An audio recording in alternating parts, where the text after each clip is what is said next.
Quality और consistent performance के लिए सिर्फ सिल्वर पंप्स एंड मोटर्स, नाम याद रखना।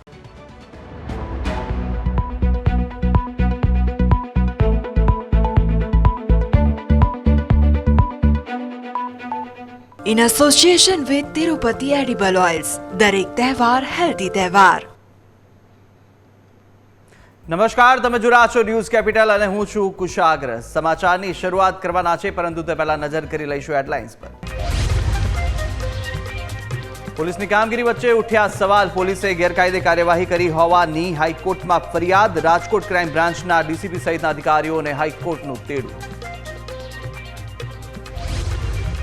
પીએમજય યોજનાને લઈને સરકાર એક્શનમાં। સીએમ ભૂપેન્દ્ર પટેલે પીએમજય યોજના માટે હોસ્પિટલની નવી એસઓપી બનાવવા આપી સૂચના। કેબિનેટ બેઠકમાં સીએમના આદેશ।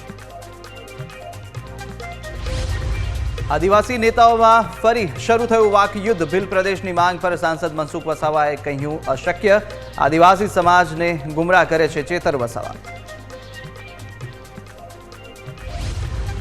રાજકોટના સેનિટેશન કમિટીના ચેરમેન પર કોંગ્રેસના પ્રહાર। મહેશ રાજપૂતે કહ્યું બોલીને ફરી જાય એ ચેરમેન પદને લાયક નહીં। નિલેશ જલુને લાભ નહીં મળ્યો તેથી લખ્યો પત્ર।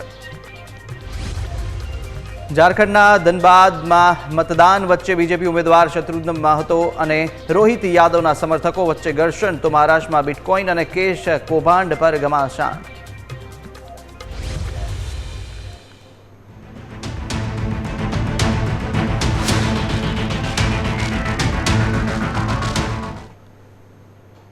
વાત કરીશું મહાજંગની કે જ્યાં મહારાષ્ટ્ર અને ઝારખંડમાં મતદાન થઈ રહ્યું છે અને મહારાષ્ટ્રમાં સુસ્ત તો સાથે ઝારખંડમાં બમ્પર મતદાન જોવા મળી રહ્યું છે।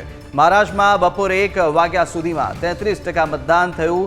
ગઢચિરોલીની અંદર સૌથી વધુ મતદાન જોવા મળી રહ્યું છે। 51% જેટલું મતદાન ગઢચિરોલીમાં થઈ રહ્યું છે। તો સાથે મુંબઈ શહેર બેઠક પર સૌથી ઓછું 28% મતદાન। ઝારખંડમાં બપોરે 1 વાગ્યા સુધીની અંદર 48% મતદાન થઈ ચૂક્યું છે। તો મહારાષ્ટ્ર અને ઝારખંડમાં અત્યારે મતદાન થઈ રહ્યું છે। હાલ શાંતિપૂર્ણ માહોલમાં મતાધિકારનો ઉપયોગ તમામ જનતા કરી રહી છે।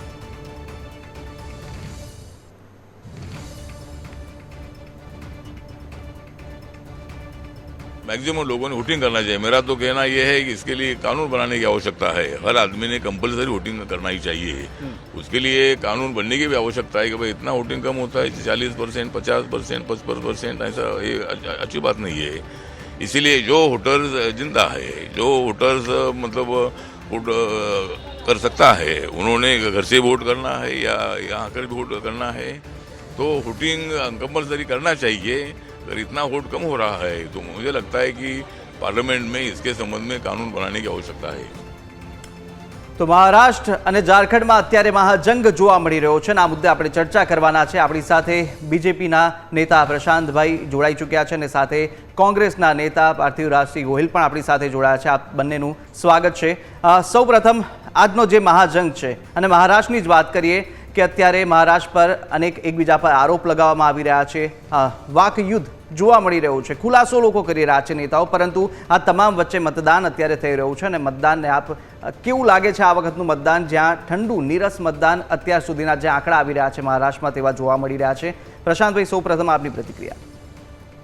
સૌપ્રથમ તો આપની ચેનલના માધ્યમથી હું આશ્વસ્ત કરવા માગું છું, ભારતીય જનતા પાર્ટી આદરણીય નરેન્દ્રભાઈ, આદરણીય અમિતભાઈના નેતૃત્વમાં રાષ્ટ્રવ્યાપી જે વિકાસની ગતિ ચાલી છે, તો ભારતીય જનતા પાર્ટી માટે એક કહી શકાય કે ભારતીય જનતા પાર્ટી જો ઝારખંડની વાત કરીએ તો આપણા જે વંચિત આદિવાસી ભાઈઓ છે, વંચિત આદિવાસી બહેનો, તો ભારતીય જનતા પાર્ટી એક એવી પાર્ટી છે જે વંચિતો માટે ચિંતિત છે અને મહારાષ્ટ્ર જેવા વિકાસશીલ અને વિકસિત રાજ્યમાં વિકાસ માટે વિચારશીલ છે એવી ભારતીય જનતા પાર્ટીનો સંપૂર્ણપણે બંને રાજ્યમાં 100% સુદૃઢ એકદમ વિજય નિશ્ચિત છે। હું એ આશ્વાસન આપવા માગું છું। રહી વાત મહારાષ્ટ્રની, આપણે જે વાત કરી, તો ઝારખંડમાં તમે જે મતદાન જોયું હશે તો એ મતદાન ત્યાંની જે રાજ્ય સરકાર છે એના તરફ જે એન્ટી ઇન્કમ્બન્સી છે, જે એ લોકોએ શોષણ કર્યું છે ઝારખંડ મુક્તિ મોરચાની આગેવાનીમાં, કોંગ્રેસ તો ક્યાંય પિક્ચરમાં જ નથી। કોંગ્રેસ ક્યાંય પિક્ચરમાં જ નથી। મેં જેમ કીધું કે ભારતીય જનતા પાર્ટી આ વખતે અમારા સંકલ્પ પત્રમાં પણ આદિવાસી બહેનોની ચિંતા, આદિવાસી બેરોજગાર યુવાનોની ચિંતા ત્યાં સુધી કે માનનીય ગૃહમંત્રી અમિતભાઈ શાહે કીધું કે આદિવાસી સમાજના સંરક્ષણ માટે, એમની સંસ્કૃતિના સંરક્ષણ માટે અમે એમને કદાચ યુસીસીમાંથી પણ બહાર રાખીશું. આદિવાસી બહેનોને 2100 રૂપિયાનું ભથ્થું આપવામાં આવશે.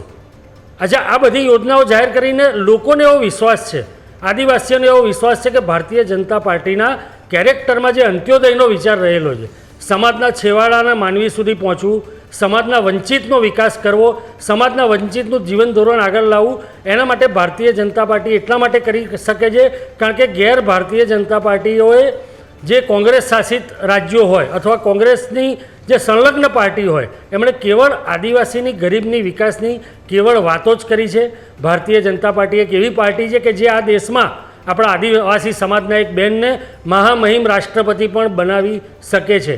ભારતીય જનતા પાર્ટીના ચારિત્ર ઉપર, ભારતીય જનતા પાર્ટીના વચનો ઉપર અને નરેન્દ્રભાઈ મોદીની ગેરંટી ઉપર મહારાષ્ટ્ર અને ઝારખંડ નહીં પણ સમગ્ર દેશનો વિશ્વાસ છે. અને એટલા માટે જ સતત ત્રીજી વાર આ દેશના ઇતિહાસમાં પહેલીવાર કોઈ ગેર ગાંધી પરિવારનું અથવા કોઈ ગેર શું કહેવાય કે નોન કોંગ્રેસી પ્રધાનમંત્રી સતત ત્રીજી વાર આ દેશમાં આ પ્રધાનમંત્રી આ લોકોના આશીર્વાદથી, લોકોના મતોના આશીર્વાદથી બની શક્યા. એ ભારતીય જનતા પાર્ટી ઉપર પ્રજાનો અપાર પ્રેમ, અપાર વિશ્વાસ છે.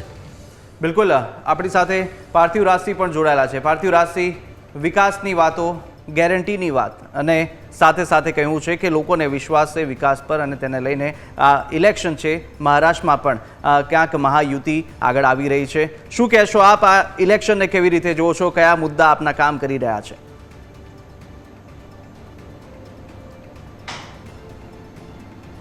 ખાસ કરીને ઝારખંડ, મહારાષ્ટ્ર અને કેટલાક રાજ્યોમાં આજે બાય ઇલેક્શન પણ થઈ રહ્યું છે.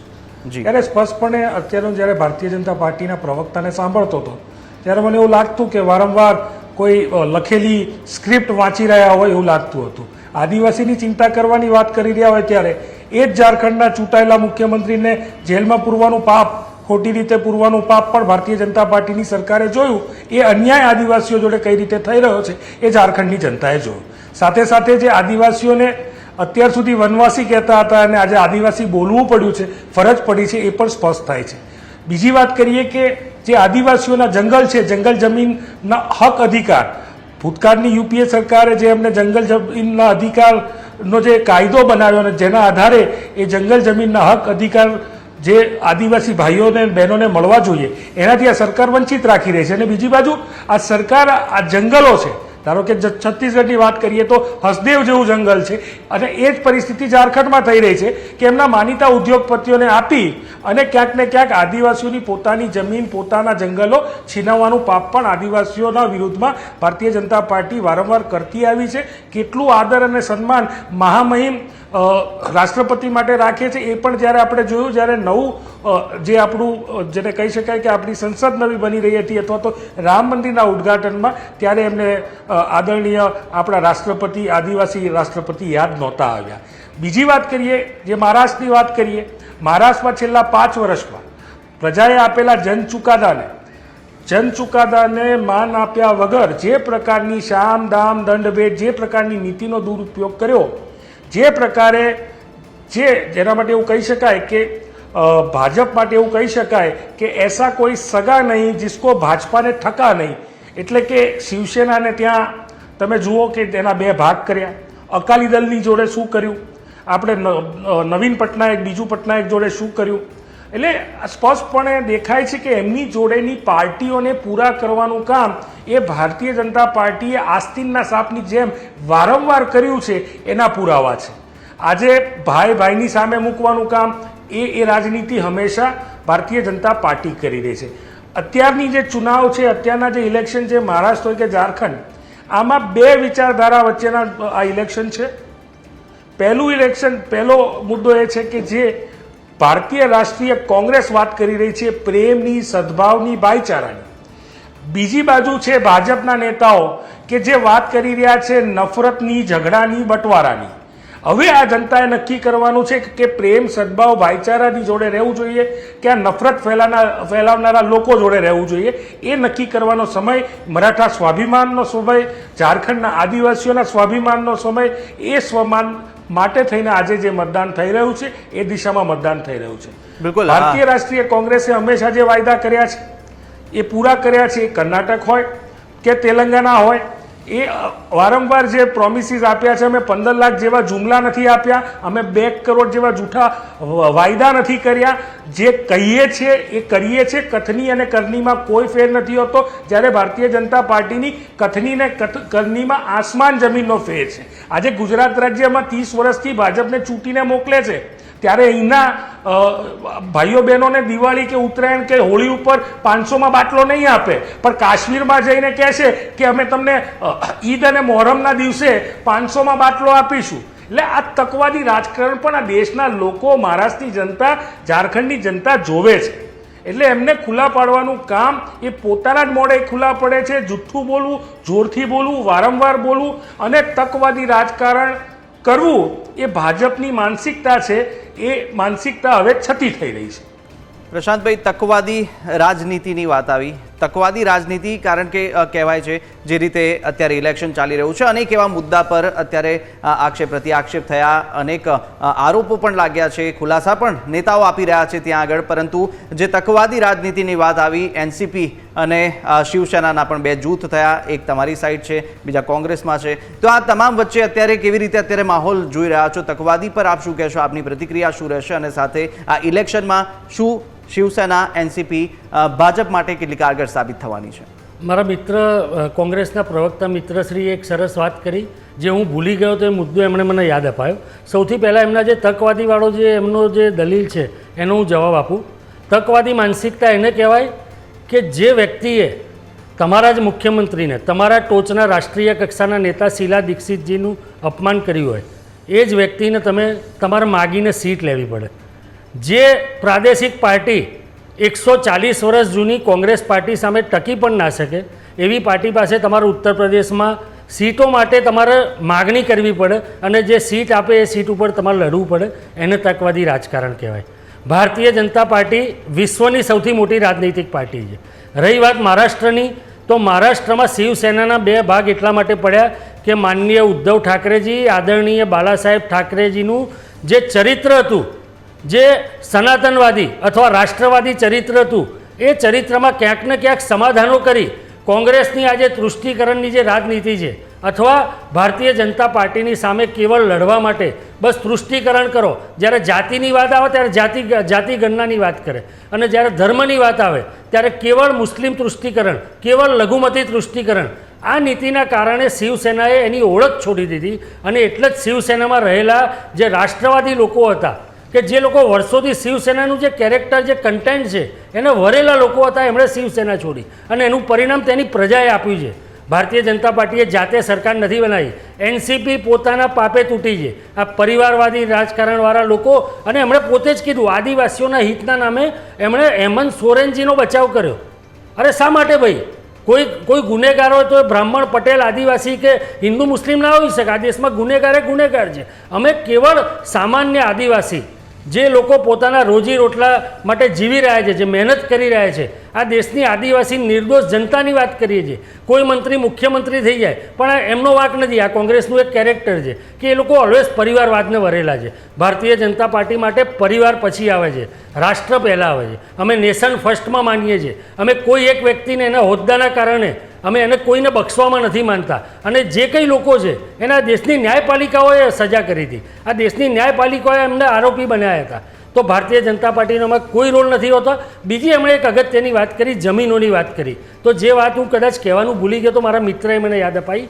તો જો કોંગ્રેસને એટલી જ ચિંતા હોય આદિવાસી ભાઈઓની જમીનોની, તો એમણે સંકલ્પપત્રમાં શું લખ્યું મને બતાવે. હું ભારતીય જનતા પાર્ટીનો, મારી પાર્ટીનો સંકલ્પપત્ર બતાવું, એમાં શું લખ્યું છે. આ જે જમીનોની ઉદ્યોગપતિની વાત કરે સાહેબ, એ જમીનો કોંગ્રેસના ઝારખંડ મુક્તિ મોરચાના મળતિયાઓએ ઘૂસણખોરોને જમીનો, આપણા આદિવાસી ભાઈઓની જે જમીન છે એ ઘૂસણખોરે પચાવી છે. અને ભારતીય જનતા પાર્ટીએ ઝારખંડના સંકલ્પપત્રમાં સ્પષ્ટ લખ્યું છે કે જમીનો આપણા આદિવાસી ભાઈ બહેનોને ભારતીય જનતા પાર્ટી પાછી અપાવશે. છે કોંગ્રેસમાં નૈતિક તાકાત કે આ ઘૂસણખોરોની એ લોકો નહીં કરી શકે, કારણ કે એમને તૃષ્ટિકરણ થકી એમને લઘુમતીઓના મત લેવા છે. અને આ દેશમાં સનાતનનું અપમાન કરી, લઘુમતીઓનું તૃષ્ટિકરણ કરી, એ ઝારખંડ હોય, ગુજરાત હોય કે મહારાષ્ટ્ર હોય, બધા આજે પ્રજા એકદમ શિક્ષિત છે, પ્રજા એકદમ મેચ્યોર થઈ ગઈ છે, પ્રજા જાણે છે કોણ શું બોલે છે, કોણ શું કરે છે. અને એટલા માટે જ આજે 140 કરોડના દેશમાં ભારતીય જનતા પાર્ટીના 240 સાંસદો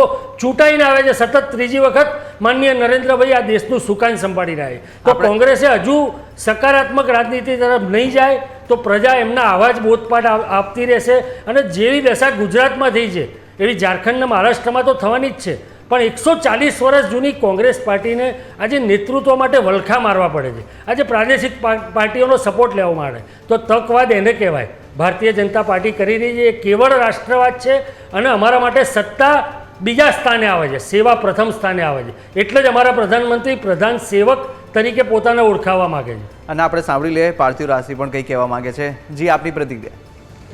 કુશાગ્રભાઈ, મને જે હમણાં જે તકવાદી રાજકારણ ઉપર ભારતીય જનતા પાર્ટીના પ્રવક્તા જે બોલી રહ્યા હતા તેના ઉપર ઘણું હસવું પણ આવતું હતું. જે હાસ્યાસ્પદ વાતો ચર્ચામાં આવી રહી હતી, જે પ્રકારની વાતો એ તકવાદી રાજકારણ ઉપર કરી રહ્યા હોય, ત્યારે મારે પૂછવું છે ભારતીય જનતા પાર્ટીના પ્રવક્તાને કે તકવાદી રાજકારણ કોને કહેવાય. એ સવાલ અમે તમને એટલા માટે પૂછીએ છીએ કે તમારે સવારના પોરમાં 4 વાગ્યામાં તમારે રાજ્યપાલને બોલાવીને અને શપથ લેવડાવવા પડે છે અચાનકથી, તો એ તકવાદી રાજકારણ કહેવાય કે ના કહેવાય. આ મહેબૂબા મુફ્તી જેવા લોકો જોડે તમે સરકાર બનાવી ત્યારે એને તકવાદી રાજકારણ કહેવાય કે ના કહેવાય. ત્યારે તમે કોમન મિનિમમ પ્રોગ્રામમાંથી તમારી પોતાની વિચારધારાના કેટલાય મુદ્દા બહાર કાઢી નાખ્યા હતા. બીજી વાત કરીએ કે અકાલી દળ જ્યાં સુધી તમારી જોડે હતું, જ્યાં સુધી ફાયદો લેવાતો હતો ત્યાં સુધી તમે અકાલી દળનો ફાયદો લીધો અને પછી એમને બાજુમાં મૂકી દીધા. એને તકવાદી રાજકારણ કહેવાય કે ના કહેવાય. તમે એ જ રીતે નવીન પટનાયકને જ્યાં સુધી જરૂર હતી જોડે રાખ્યા, જરૂર પતી ગઈ એટલે બાજુમાં મૂકી દીધા. એને તકવાદી રાજકારણ કહેવાય કે ના કહેવાય. મારે બીજું એમને પૂછવું છે કે આવું અનેક જગ્યાએ થયું છે અને વારંવાર એમની જ જોડે થયું છે. આ જેડીયુ એમને કેટલી વાર સાથ છોડ્યો અને કેટલી વાર સાથ આપ્યો એ આપણે સૌએ જોયું છે. એટલે તકવાદી રાજકારણની વાત ભારતીય જનતા પાર્ટી વાત ન કરે તો જ સારું. બીજી વાત પરિવારવાદની વાત આવી એટલે મને યાદ આવ્યું કે પરિવારવાદની વાત આવે તો ચર્ચા કરવી જ પડે. આ 288માં મારે એમને પૂછવું છે કે એમને જે લોકોને ટિકિટો આપી છે એમાં કેટલા પરિવારના લોકો છે ને પરિવારના દીકરા દીકરીઓ છે. મારે એમને યાદ કરાવવું છે કે એમના નેતા કેન્દ્રમાં મંત્રી ધર્મેન્દ્ર પ્રધાન હોય તો એ કોઈ ભાજપના નેતાના દીકરા છે, અનુરાગ ઠાકુર હોય તો એ કોઈ નેતાના દીકરા છે. એમને જે પરિવારોથી વાંધો હતો એ ભાજપમાં આવ્યા પછી તો એમને વાંધો નથી. જ્યોતિરાદિત્ય સિંધિયા જોડે હવે ભાજપમાં આવી ગયા એટલે પરિવારવાદ જોડે વાંધો નથી. એ જ રીતે જીતિન પ્રસાદ આવી ગયા ભાજપમાં તો હવે એમને પરિવારવાદ જોડે વાંધો નથી. વસુંધરાજીના દીકરાને તમારે શું કહેવાય કે મેમ્બર ઓફ પાર્લામેન્ટ બનાવાય તો ત્યારે તો તેમને પરિવારવાદથી વાંધો જ નથી. કલ્યાણસિંહના દીકરા હોય કે રાજનાથસિંહના દીકરાને ટિકિટ આપે ત્યારે તો એમને પરિવાર જોડે વાંધો જ નથી. પંકજા મુંડે કોની દીકરી છે? પંકજા મુંડે ગોપીનાથ મુંડેના દીકરી છે. એ ક્યાં રાજકારણ કરે છે? તો એ મહારાષ્ટ્રમાં કરે છે. 2 બહેનોને ભૂતકાળમાં ટિકિટ આપી છે સંસદ અને વિધાનસભાની. એ કોના દીકરી છે?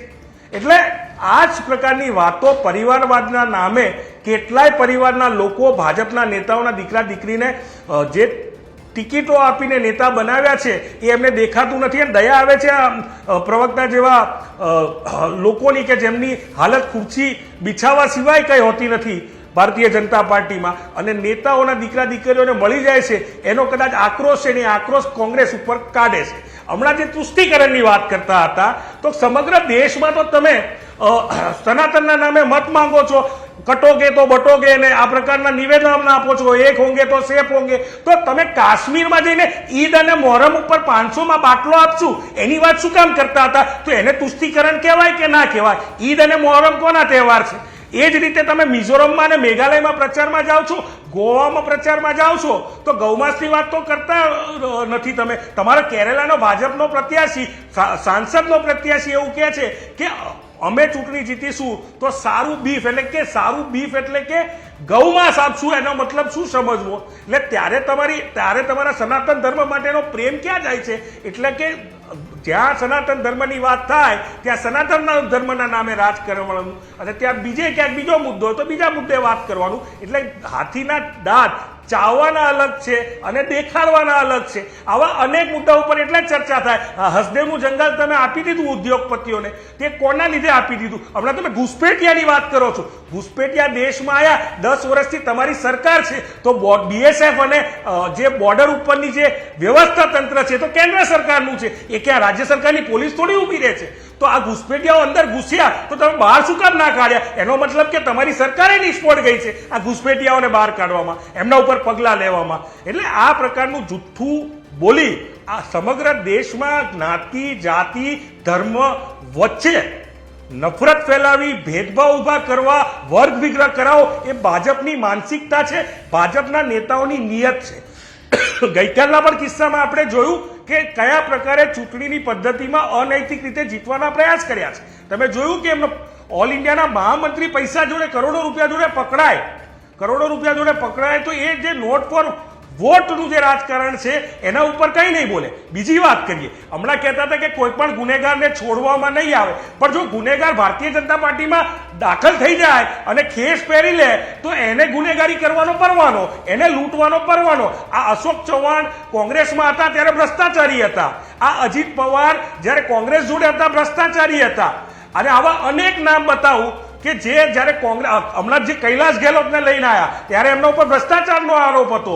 એટલે જ્યારે ઈડી સીબીઆઈ કેસ લગાવે અને ભાજપનો કેસ પહેરે એટલે એમને ક્લીન ચીટ આપી દેવાની. એમના વોશિંગ મશીનમાં, ભાજપના વોશિંગ મશીનમાં ભ્રષ્ટાચારી નેતા નાખશે અને બહાર કાઢશે એટલે એ ભ્રષ્ટમાંથી નીકળી અને ખૂબ જ સ્વચ્છ અને ખૂબ જ સારા ઇમેજ વાળો નેતા બની જશે. આ પ્રકારની માનસિકતા એ ગુજરાત નહીં પણ દેશના લોકો જોઈ રહ્યા છે. પણ પાર્થિવભાઈ, અમને એક જ પ્રશ્ન થઈ રહ્યો છે. પ્રશાંતભાઈ, 2 મિનિટ તમારી પાસે પણ આવીશ, પરંતુ પાર્થિવરાજથી એક બીજો પ્રશ્ન મારો એ થઈ રહ્યો છે કે કોંગ્રેસ એનડીએની જે વાત કરીએ આપણે, લોકોને બાંધી રાખવામાં સક્ષમ, પરંતુ શિવસેના આપની સાથે જોડાઈ, આપે સરકાર પહેલાં મહારાષ્ટ્રમાં બનાવી, એનસીપી તમારી સાથે હતા, એનસીપી સાથે બેઠક કરી અને સાથે આખરે જે સરકાર છે તે હાંસલ કોંગ્રેસે કરી હતી મહારાષ્ટ્રમાં તમામ ગઠબંધનની સાથે, પરંતુ ક્યાંક પછી એ તૂટ્યું, ગઠબંધન તૂટ્યું ને લોકો બાગી થયા. બાગીનો વાત નથી, તમે બાંધી રાખવામાં તમે જે વાત કરો છો પરિવારવાદની, તો બાંધી રાખવામાં ક્યાંક તમે નિષ્ફળ ગયા છો ને તેની જ અસર અત્યારે આ ચૂંટણીમાં, ઇલેક્શનમાં પણ જોવા મળશે. કારણ કે અનેક જે નેતાઓ છે તે પણ ત્યાંના નારાજ છે કે તેમની સાથે યોગ્ય ન્યાય. જી કુશાગ્રભાઈ, આપે મને સવાલ કર્યો એટલા માટે હું આનો જવાબ આપું છું કે ભારતીય રાષ્ટ્રીય કોંગ્રેસમાં હંમેશા લોકતંત્ર રહ્યું છે. દરેક વ્યક્તિને દરેક વસ્તુ મળી જાય એવું હોતું નથી. મહત્વાકાંક્ષા દરેકની હોય છે.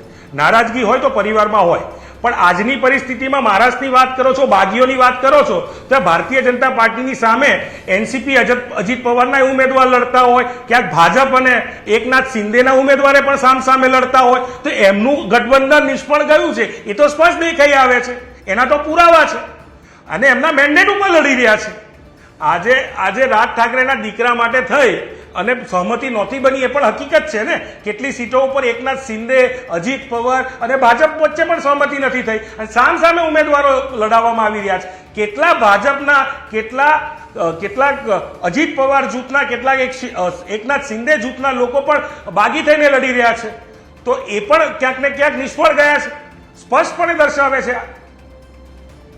આપણે પ્રશાંતભાઈને પણ જોઈએ કે કેશકાંડની વાત આવી હતી. કેશકાંડનો કાલે જ આરોપ લાગ્યો છે વિનોદભાઈ પર, ને જે કેશકાંડ છે તેને લઈને રાજનીતિ કાલની ગરમાઈ ચૂકી છે ત્યાંની, પરંતુ હવે મતદારો છે તે પણ ત્યાં તેનું ધ્યાન રાખવાના છે. કેશકાંડને લઈને આપ શું કહેશો?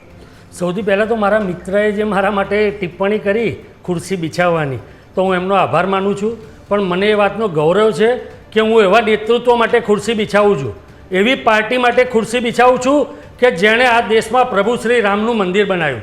હું એવી પાર્ટી માટે ખુરશી બિછાવું છું કે જેણે ભારતીય જનતા પાર્ટીની 2માંથી 300 સીટ સુધી લઈ ગયા. હું એવી પાર્ટીના નેતૃત્વ માટે ખુરશી બિછાવું છું. મને એનો આનંદ છે. ખુરશી તમારા લોકોના ચરિત્રમાં છે.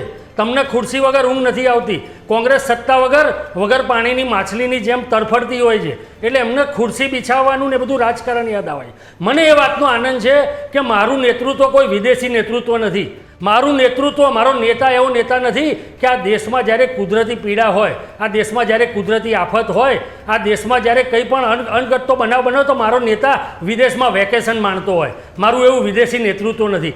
મારું નેતૃત્વ રાષ્ટ્રવાદી નેતૃત્વ છે આદરણીય વડાપ્રધાન નરેન્દ્રભાઈ મોદીનું. અને ખુરશી બિછાવવાનું કામ તો તમારા શાસનમાં તમારા પ્રધાનમંત્રી આ તમારા રાહુલ ગાંધીની સામે ખુરશી બિછાવતા હતા. તમારા કેબિનેટના કાગળિયા આ તમારા પરિવારવાદ આને કહેવાય કે એક જ પરિવાર. તમે જે કીધું ને કે ધર્મેન્દ્ર પ્રધાનનો છોકરો ને આનો છોકરો, અરે ભાઈ એ પ્રતિનિધિ તરીકે કામ કરે છે. પરિવારવાદ કોને કહેવાય કે સતત નિષ્ફળતા મળતી હોય તો પણ એક પરિવારની શરમના કારણે તમે આવા જલેબીવાળા અને આલુમાંથી સોનાવાળા અને સોનામાંથી આલુવાળા નેતાઓને સહન કરતા હોય. મને એ વાતનું ગૌરવ છે, જો મને આ જિંદગી નહીં 7 જન્મ પણ આવી પાર્ટી માટે અથવા આવી રાષ્ટ્રવાદી વિચારધારા માટે ખુરશી બિછાવવી પડશે ને તો મને અને મારા જેવા લાખો કરોડો કાર્યકર્તાઓને આ ખુરશીનો કોઈ મોહ નથી. સાહેબ, આ ખુરશી તમને મુબારક, પણ તમને હજુ મુબારક નથી થવાની. તમારે રાહ જોવાની છે. ગુજરાતમાં તમારી દશા જુઓ, દેશના બીજા રાજ્યોમાં તમારી દશા જુઓ. આજે તમે ઇફતાર પાર્ટીમાં જતાં તમને શરમ નથી આવતી. તમે અમને સલાહ આપતા હતા ને પ્રભુ શ્રી રામજીના મંદિરમાં રાષ્ટ્રપતિને કેમ ના બોલાય એમ કહો. તમને તો બોલાયા હતા, શું કામ ના ગયા? સંસદના નવા ભવનના નિર્માણમાં કેમ ના ગયા? શું એ ભારતીય જનતા પાર્ટીનું ભવન હતું? શું એ આદરણીય નરેન્દ્રભાઈ મોદીનું ભવન હતું? શું રામ મંદિર એ ભારતીય જનતા પાર્ટીનું મંદિર હતું? પણ ત્યાં જતાં તમને બીક લાગે છે સાહેબ. ત્યાં જતાં તમને સનાતનોનું જો તમે સન્માન કરો ને તો તમને આજે તમારા તૃષ્ટિકરણવાળા જે ઘૂસણખોરોની વાતો કરો છો ને એ તમને શરમ આવે છે. ત્યાં જતાં તમને તમારા મત ઘટી જાય એની ચિંતા છે. તો હું ખુરશી બિછાવવા માટે તૈયાર છું. મારા જેવા કરોડો કાર્યકર્તાઓ ખુરશી બિછાવવા માટે તૈયાર છે, કારણ કે અમારું નેતૃત્વ રાષ્ટ્રવાદી નેતૃત્વ છે. અમારું નેતૃત્વ એવું તકવાદી નથી કે અમેઠીમાં હારી ગયા તો વાયનાડ જતા રહ્યા, વાયનાડથી હાર્યા તો અહીંયા જતા રહ્યા. અને સીટ કઈ રાખવાની કે જ્યાં આગળ લઘુમતી પ્રભુત્વવાળી સીટ હોય એ આપણી પાસે રાખવાની, કારણ કે આપણે ઈદ અને ઇફતાર પાર્ટીઓ ત્યાં કરી શકીએ. અમારું ભારતીય જનતા પાર્ટીનું રાષ્ટ્રવાદી રાષ્ટ્ર પ્રથમ અને અમારી યોજનાઓ, અમારું કામ સબકા સાથ સબકા વિકાસ છે. આપણે સાંભળી લઈએ નથી માનતા. પાર્થિવ રાશિને પણ સાંભળી લઈએ, તે પણ કંઈ કહેવા માંગે છે. સમયનો અભાવ છે, ફટાફટ આપની પ્રતિક્રિયા પાર્થિવ રાશિ. કુશાગ્રભાઈ, જે લોકોએ આ દેશ માટે ટીપું લોહી નથી આપ્યું એ લોકો ઉપર સવાલ કરે છે કે જેમને આ દેશ માટે બલિદાન આપ્યા. એ રાજીવ ગાંધી હોય, સ્વર્ગીય ઇન્દિરા ગાંધી હોય કે મહાત્મા ગાંધી હોય. જે લોકોએ સરદાર બીએન સિંહની વાત થાય કે આપણે અહીંયાના પણ પૂર્વ મુખ્યમંત્રી બળવંતલાલની વાત થાય, દેશ માટે બલિદાન આપ્યું હોય એવી પાર્ટીના લોકો ઉપર જે લોકોએ માત્ર સત્તા મેળવવા માટે આ દેશના લોકોને ભાઈ ભાઈમાં બાંટવાનું કામ કર્યું. આ અયોધ્યાના મંદિરની વાત કરે છે, 1300 કરોડ રૂપિયાનો ભ્રષ્ટાચાર, અને આપણે ટપકતા મંદિરને પણ જોયું છે. આ લોકોએ સનાતનના નામે મંદિરોમાં જે ભ્રષ્ટાચાર કરીને ભાજપના નેતાઓ, વીએચપીના નેતાઓ પૈસા ખાઈ ગયા છે ને એના કિસ્સા પણ આપણી સામે છે. ઉજ્જૈનના મહાકાલના મંદિરમાં શું થયું એ પણ આપણે જોયું. અને લોહી ટપક્યા હતા કાર સેવકોના. કહો તમારા અખિલેશ યાદવને, કહો તમારા અખિલેશ યાદવને 90માં કેટલા લોકોના લોહી ટપક્યા હતા અયોધ્યામાં. આ મંદિરની વાત કરે છે એટલા માટે અયોધ્યાના લોકોએ તમને જાકારો આપ્યો. અયોધ્યાના લોકોએ તમને જાકારો આપ્યો કે ખા ગયે કરોડો રૂપિયા રામ કે નામ પે. તો 440 થઈ ગયા એને કહેવાય. અરે સાહેબ, જાકારો કોને કહેવાય? હજી વાત કરો હતા 40 આવી ગયા, અમે તેમાંથી 400 ઉપર આવી ગયા. ઈદ અને હજુ સકારાત્મક થાવ તો હજુ ફેંકી જશો. હજુ સકારાત્મક નહીં થાવ તો પ્રજા તમને ક્યારે તમને યાદ નથી આવતું. ત્યારે પ્રજા તમને ક્યારે માફ નહીં કરે સાહેબ. જાકારો કોને કહેવાય તમને નથી નરેન્દ્ર ખબર. મોદી ટોપી પહેરીને ક્યાંક ને ક્યાંક યુએઈની દુબઈની મસ્જિદોમાં ફરે ત્યારે તમને યાદ નથી આવતું. ત્યારે તમે નથી બોલતા. જ્યારે તમારા નેતાઓ આ દેશમાં ઇફતાર પાર્ટીમાં જાય છે ત્યારે તમને આ બધી વાતો યાદ નથી આવતી. આ પ્રકારનું અને જે પ્રકારની નફરતનું વાતાવરણ, નફરતની રાજનીતિ કરવાનું કામ એ ભાજપના નેતાઓ કરે છે એ દેશ સામે ખુલ્લું પડ્યું છે. મને એમ તો બતાવો કે એક નેતાએ બલિદાન દેશ માટે આપ્યું હોય ભાજપના, તો કે બાકી આ લોકો તો આ ગોડસેની વિચારધારા વાળા છે. ગાંધીની હત્યા કરનારાને મહાન બનાવનારા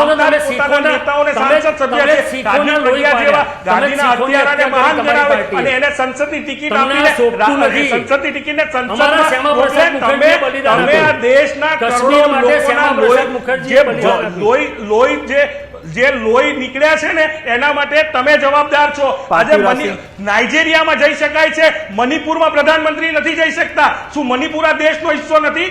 નાઇજીરિયામાં જઈ શકો છો અને મણિપુર નથી જઈ શકતા. દોઢ વર્ષથી આ મણિપુર રાજ્ય આપણું ભડકે પડે છે. પાર્થિવ રાશિ આપણે મણિપુરની તમે કેટલી ચિંતા કરી સત્તામાં રહ્યા પછી? તે છતાંય ત્રીજી વખત આ અત્યારે પ્રશાંતભાઈ અને પાર્થિવરાજસિંહ અત્યારે આપણે મુદ્દો છે કે મહારાષ્ટ્ર અને ઝારખંડની વાત છે. મહારાષ્ટ્ર ઝારખંડમાં ભારતીય જનતા પાર્ટી સંપૂર્ણ બહુમત સાથે સરકાર બનાવવા જઈ રહી છે. આ દેશમાં રાષ્ટ્રવાદી તાકાતોનો ઉભય થઈ રહ્યો છે. પાર્થિવરાજસિંહ, છેલ્લી વાત કે મહારાષ્ટ્ર ઝારખંડની વાત છે. મહારાષ્ટ્ર ઝારખંડની અંદર છેલ્લી આપની પ્રતિક્રિયા, આપણી પાસે સમયનો અભાવ છે. પાર્થિવરાજસિંહ, આપણી પાસે અભાવ છે સમયનો. આપ ખાલી મહારાષ્ટ્ર અને ઝારખંડની અંદર આપ કેવું જુઓ છો અત્યારની સિચ્યુએશનને જોતા, એ આપની છેલ્લી પ્રતિક્રિયા ટૂંકમાં જણાવી દો, કારણ કે આપણી પાસે હવે સમયનો અભાવ છે.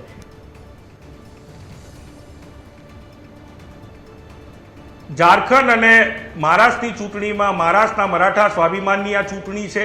મહારાષ્ટ્રમાં લોકોએ જોયું છે કઈ રીતે સામ દામ દંડભેદથી, અનીતિથી અનૈતિક સરકારો બની છે, તેની સામેની આ ચૂંટણી છે. એ જ રીતે ઝારખંડમાં અનૈતિક રીતે, અનીતિથી કઈ રીતે ચૂંટાયેલા મુખ્યમંત્રીને જેલ ભેગા કર્યા અને આદિવાસી સ્વાભિમાન ઉપર ભારતીય જનતા પાર્ટીએ હુમલો કર્યો, કઈ રીતે એમના આદિવાસીના હક અધિકાર છીનવવાના પાપ કર્યા. ત્યારે સ્પષ્ટપણે મને એવું લાગે છે કે મહારાષ્ટ્ર અને ઝારખંડ બંને જગ્યાએ ભારતીય રાષ્ટ્રીય કોંગ્રેસ, મહાવિકાસ અઘાડી હોય કે કોંગ્રેસ જોડેના ઘટક પક્ષો છે, ચૂંટણી જીતવાના છે, જીતવાના. બિલકુલ બિલકુલ. આ તરફ આપ પણ કહી રહ્યા છો કે ભાજપ બનાવી રહી છે પાર્ટી, અને સાથે કોંગ્રેસ પણ કહી રહી છે કે કોંગ્રેસ પાર્ટી બનાવી રહી છે, સરકાર સત્તામાં આવી રહી છે. પરંતુ વિનંતી છે. બિલકુલ, આપણે આગળ પણ આની ચર્ચા લેવાના છે ને આગળ આપણે સમયાંતરે મળતા રહીશું, પરંતુ હાલ સમયનો અભાવ છે ને આપણે ચર્ચા અહીંયા સમાપ્ત કરીશું. આપ બંને અમારી સાથે જોડાયા તે બદલ આપનો ખૂબ ખૂબ આભાર. અને મહારાષ્ટ્ર અને ઝારખંડની અત્યારે મતદાન ચાલી રહ્યું છે ને સાંજે 6 વાગ્યા સુધીનું મતદાન રહેશે. હવે જોવાનું એ રહેશે કે આજે જેટલા ઉમેદવારોનું ભાવિ ઈવીએમમાં સીલ થાય છે ત્યારે જનતા કોને આશીર્વાદ આપે છે. નમસ્કાર.